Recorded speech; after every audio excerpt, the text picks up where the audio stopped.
Rashad, why you Anyways, didn't hit me up? What's up, Rashad? Hey, Rashad. What's up, Rashad? Thank you, Rashad. brother, I love you, brother. Trump lit. What's up, Rashad? Yeah. What it do, boy? Told you it's tequila.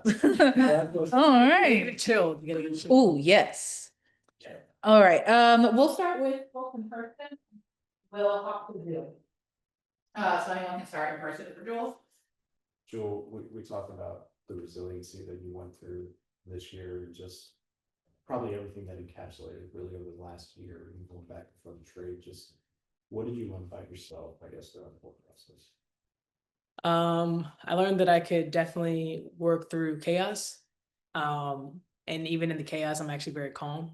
I also realized that the more vulnerable I am, the better I am as well. And even, sharing things that are tough to talk about with people, with my life coach, with my family, whoever, is actually a way to kind of work through what's kind of going on in your life. And I think that's what really allowed me to push through and find the joys of, basketball again, and life and everything. And coming to the Aces, you have so many people from top to bottom that just care about you as a person. So it really allowed me to embrace that aspect and really reveal, my true self.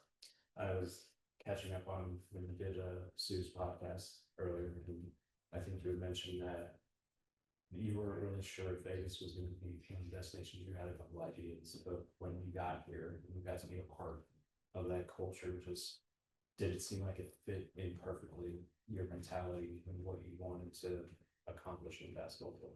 You never really know, when you ask for a trade, it's definitely my situation where you're gonna go, right? Like you're not really in control. I wasn't in control of the decision. And knowing that I got traded here, I mentioned, the first call I got was from Asia, and her just, on FaceTime, we were just yelling, excited to finally be teammates and share, a season together and just watch each other be great. And so that was the first call, was from Asia. And after that, it was calls from the team, call from Jackie, call from Chelsea. And right away, this embracing of just the excitement that they had for me to be a part of, their squad. And once I finally got here, it's the same thing. It was nothing but love. I felt that from the fans, from the first game all the way to the last game. It was just a match made in heaven, honestly. Just what I needed to heal, the environment that I needed to be in, to grow and really trust, myself, but also everyone else around me. And so it was just, perfect timing. How much did you go into the decision about coming off the bench? How much of that did I guess you say, yeah, I'm all for that idea? I'm saying if you went to Becky and suggested that. Yeah, I tried it twice before, and she was like, no. Our assistant coach Ty said the same thing. Like we were texting back and forth. I'm like, I think we should try this. All caps, no. And I was just, seeing how the team was, seeing what we needed, trusting everyone who's been in practice, our whole teammates. I see what everyone is doing all the time, and it just made sense that I was gonna go and talk to Becky and tell her right away, like, listen, trust me on this, like, please let me do it. And she was like, okay. And even the next day or 2 days later, I think we had a game, and right before pregame, she walks in, she sticks her head in, she's like, so I'm like, keep it, like, I'm coming off the bench, it's okay, and no, the trust she had in me to make that decision, but also my teammates too, was really cool. And I just, like I told her, if it didn't work, we go back, but it seemed to work. How much did you weigh that decision of, am I making the right decision as far as, your pedigree and what you've accomplished? I didn't really I just thought it just would be a good idea. I didn't really worry about, what I've done in the league, who I am in the league, what it's going to mean for my legacy. None of those thoughts were in my head. It was, what can I do to help this team win? What can we do to change the course, of where we're on? And like I said, if it didn't work, we just go back. But I just trusted, everyone on this team, and I knew we would find a way to get it done. What did you not know about Becky that you learned that may surprise you when you got here? She loves trivia. I didn't know that. And if you're good at trivia, you get paid pretty well too. Like in the pot. No, but she's awesome. She knows a lot of random facts, but they're all facts of just either trial and tribulation, just random facts. And she's definitely a daredevil as well. And that's something that's really cool. And she's not afraid to be challenged. She's not afraid to challenge others. She's not afraid to grow. And it's really cool to see that as a coach. Sometimes you kind of get stuck in your ways. And for Becky, she wants to get better every single day. She wants to learn, and she wants to serve. She wants to serve others the best of her abilities, and it's pretty cool to do that. It seemed like in the finals, she had a different game plan for each game, different adjustments each game. What does that say about her willingness to adapt? Yeah, Chelsea kept saying, like, she's not been in her bag yet. She's not been in her bag yet. Just wait till playoffs. And I'm like, I don't know what more she could do. She's been in her bag all season. I mean, we literally were, trying to figure things out, and she's drawing up all these plays, and playoffs come around, and you're like, wow, like, she is really taking chances. She's trusting us to change defenses without practicing them. She's trusting us to go over scouts. Her ability to just execute. And the thing I always told them, like, the thing I always trust is that we're not going to get out coached. We might get, out hustled here and there, but we're not going to get out coached. She has too much, literally in a bag of all her notebooks and her plays and, her analytics. She has too much. And that's why she's, a Hall of Famer for many reasons, but that's definitely one of them. The coach can overwhelm players with so much information. What does she do as far as trying to keep you guys from not feeling that way?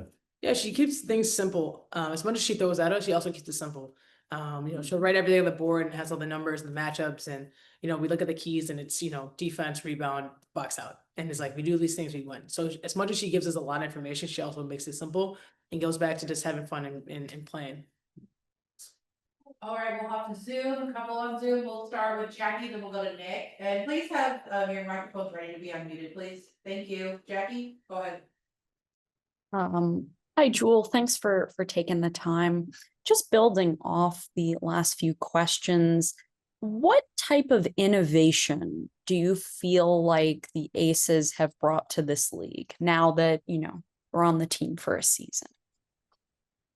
I would have to say just, they're fearless. They're not, scared to push the needle of what players need. They're very vocal and how they want the league to look, from our ownership as well. I think Mark does a great job of standing up for us as players and standing up for what he believes in, as well as every single person in this organization. The things that we do here is not for the banners, not for the trophies, not for the accolades. It's literally for the people. They put people first, and that's really hard to do when you're trying to run a business as well. But it's always business first, or people first. And the first thing that when I got here and hugged Mark, he's like, "Welcome to the family." That's something that you don't always necessarily hear from an owner. From day one, we really don't meet him. We don't really know him that well, but that's how they think here, and you definitely see that. And also just another one here about Becky. I mean, I just wanted your thoughts on Stephen A. Smith. He made some comments saying that Becky deserves to be a coach in the NBA. And also what you think of his comment where he says, if men can coach in the W, then women should be able to coach in the NBA. Just want to know what you think of that dynamic. Yeah, I mean, women can do anything they want. I believe you have the capabilities to do that. Everything is based on, for me, if you're educated enough to do it and you're qualified to do it, you should be able to do it. It doesn't matter on your gender. But Becky, she has coached in the NBA. She's played basketball around the world. She's a Hall of Famer. If you know the game, you know the game. And obviously, selfishly, we obviously want her to be here in the Aces, right? But if there's other opportunities for women to coach in the NBA, why not? Like I said, it's all about what your IQ. Can you coach? Can you lead? Can you make people better? Can you grow the game? Those are the things. It shouldn't matter of your gender. Thank you. And then I wrap it up on Zoom. Hey, Jewell, wanted to ask you, I noticed in game 4, you were rocking the Kobe puff coat, real tough, which was awesome. Who else inspires you and keeps you, grounded, locked in, and pours into you to make you be the absolute best that you can be on the floor? Well, I have to give a shout out to Jackie. She got that for me for my birthday, so I had to wear it. It just made sense. She told me to, I'll know when the time is right to wear the vest. Game 4 was the right time. But I would have to say just my circle. I have friends I grew up with since I was literally 6 months old, and we stay together, and our group messages are going off. And They know me so well, and we constantly in conversations all the time.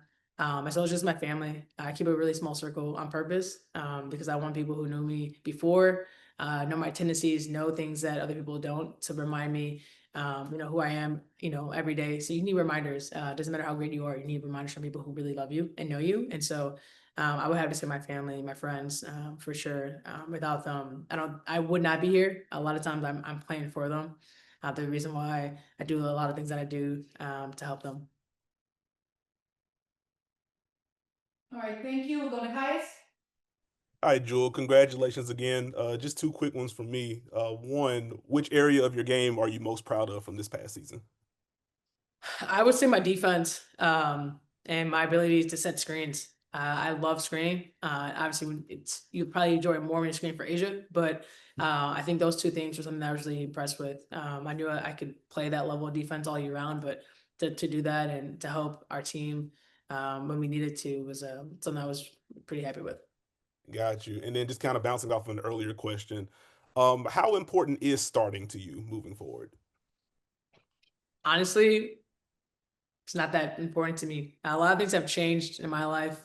I have a different perspective on a lot of things, and the biggest thing that I, really want to focus on is just playing good basketball, whatever that looks like. Acting your team, playing your minutes when you need it, and when you have to, and just enjoying the game of basketball. A lot of times, you get so caught up in the professionalism of it, and I really want to get back to just playing like how I was like a kid. You go in and just hoop. That's what I'm really focused on. Obviously, if I need to start and that's what we need to do, I'll do that. But I'm all about what my team needs and whatever I can do to help. Got you. Thank you. Thanks, Zoom folks. And wrap up in person. Just one thing on the CBA, just what are you hoping one gets done, and two, what are you hoping that talks over the next few weeks accomplish before the deadline? Yeah, I mean, obviously, from players, we want, what we've been talking about for many years. We've done everything we've been asked to do as players and give a great high quality product on the court every single night. We've done that. We've grown the game. Our fans are enjoying it. So now it's time to reap the benefits of that, of not just us, but everyone ahead of us and before us. The momentum of the league right now is so high, and it would be unfortunate if there was a lockout. But at the same time, we're going to fight for what we need, and that's the most important thing. And but the players and being vocal and advocate about it, I think hopefully things start to change. Thank you, Thanks, Jewel. Just gonna ask one. Yep. Rashad, Why you anyway. didn't hit me up? Hey, Rashad. What's up, Rashad? Thank you, Rashad. Brother, I love you, brother. Front lit What's up, in it, Rashad? yeah. What it do, boy? Hey, Rashad.